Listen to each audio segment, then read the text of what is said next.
राधे राधे बच्चों, कैसे हैं आप सभी। स्वागत है आपका शानदार जानदार और मजेदार क्लास में।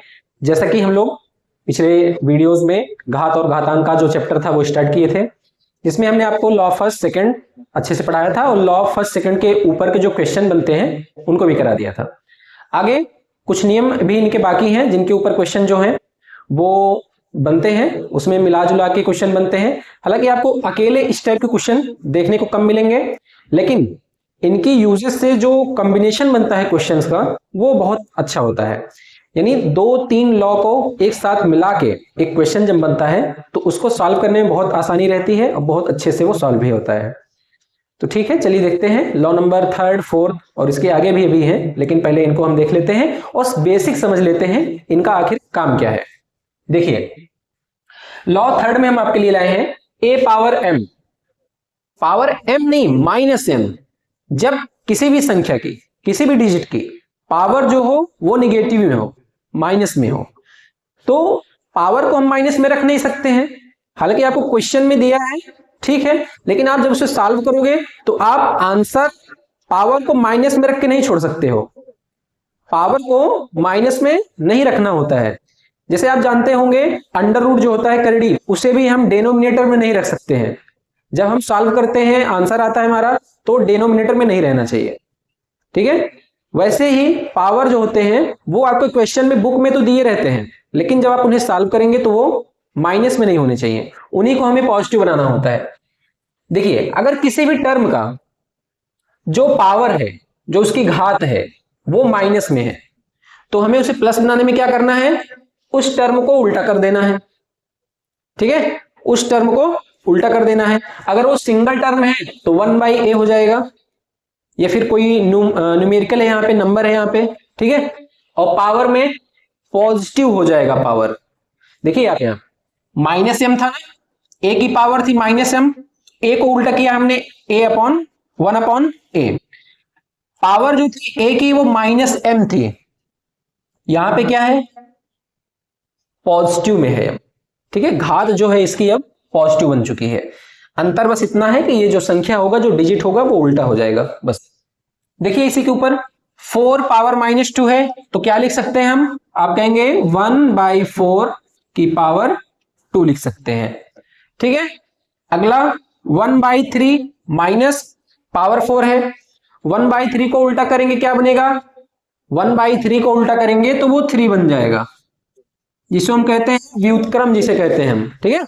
उसको जब उल्टा करते हैं हम तो वो 3 बन जाएगा और पावर में 4, क्योंकि ये 1/3 है ना, इसको उल्टा करेंगे 3 ऊपर जाएगा, 1 नीचे आएगा, तो 1 को नीचे लिखने का कोई मतलब नहीं होता, ठीक। और पावर में 4 हो जाएगा, जो माइनस में घात थी हमारी, जो माइनस में पावर था वो प्लस में हो जाएगा।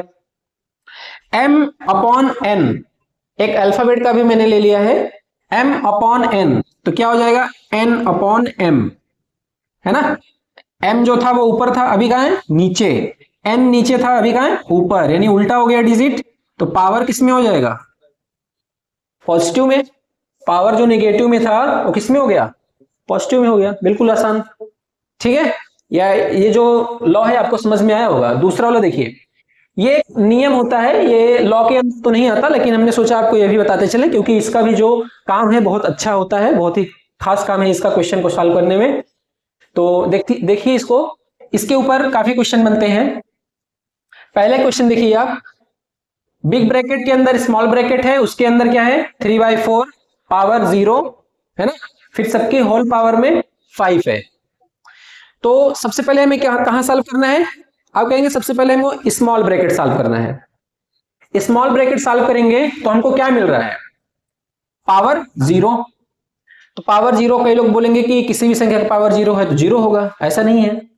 इसको प्रूफ करके भी बताएंगे दूसरे वीडियो में कि क्यों किसी भी संख्या का पावर 1 क्यों होता है, इसको भी आपको बताएंगे। फिलहाल अभी के लिए लॉ ऑफ 4 देखिए, यदि किसी भी डिजिट की पावर 0 आपको मिले तो उसकी वैल्यू 1 होती है, उसकी वैल्यू 1 होती है, चाहे वो अल्फाबेट में हो या फिर नंबर में हो, ठीक है। अगर उसकी पावर 0 है तो उसकी वैल्यू 1 होगी। तो क्या हम कह सकते हैं, जो 3/4 है इसकी पावर 0 है, तो क्या इसकी वैल्यू क्या होगी, आप कहेंगे सर 1 होगी।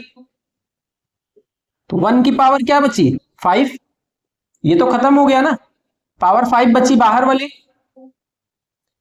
और एक ऐसी संख्या है जिसका कितना भी पावर कर लो एक ही आएगा, तो इसका आंसर भी क्या हो जाएगा 1 हो जाएगा। ठीक है, अगला देखते हैं। 1 की पावर 0 1 ही होगी, 2 की पावर 0 1, 3 की पावर 0 1, किसी भी संख्या की पावर 0 1, 50 की पावर 0 1, 206 की पावर 0 1। ठीक है, अभी 1 + 1 + 1 कितना हो गया 3, 3 क्या हो गया इसका आंसर हो गया। ठीक है, आगे देखिए, यहां तक आपको अच्छे समझ में आया, राइट। आगे देखें, -3/4 की पावर 0, -3/4 की पावर 0, पावर 0 है तो क्या आएगा वैल्यू 1, और जो बाहर होल पावर में वो क्या है 2, तो 1 की पावर कितनी भी रहे क्या आएगा 1 ही आएगा, है ना, ये उसका आंसर हो जाएगा। ये दोनों बहुत ही इंपॉर्टेंट है, आपको छोटे छोटे क्वेश्चन देखने को मिलते हैं, और ऐसे में आप इसको अच्छे से याद करके अपना टाइम जो है बचा सकते हैं एग्जाम्स में। और इसके ऊपर जो है काफी क्वेश्चंस भी बनते हैं, इनको मिक्स करके काफी क्वेश्चन बनते हैं। कहते तो सिंगल सिंगल तो आपको कम मिलेंगे, मिक्स करके जब आपको देगा वहां पे कंफ्यूजन होगा, तो वहां पे आपको ये सब काम आएगा। और तब आपको याद करना है कि किसकी वैल्यू क्या हो सकती है, हमें यहाँ पे कौन सा लॉ लगाना चाहिए, कौन सा नियम फॉलो करना चाहिए, जिससे हमारा जो है क्वेश्चन जो है वो आसानी से सॉल्व हो जाए। ठीक, उम्मीद है आपको क्लास बहुत अच्छी लगी होगी। अगर वीडियो पसंद आया हो तो वीडियो को लाइक करिएगा, चैनल पर नए हो तो चैनल को सब्सक्राइब कर लीजिएगा। मिलते हैं फिर ऐसे ही मजेदार वीडियो के साथ अगले वीडियो में, तब तक के लिए राधे राधे, जय हिंद।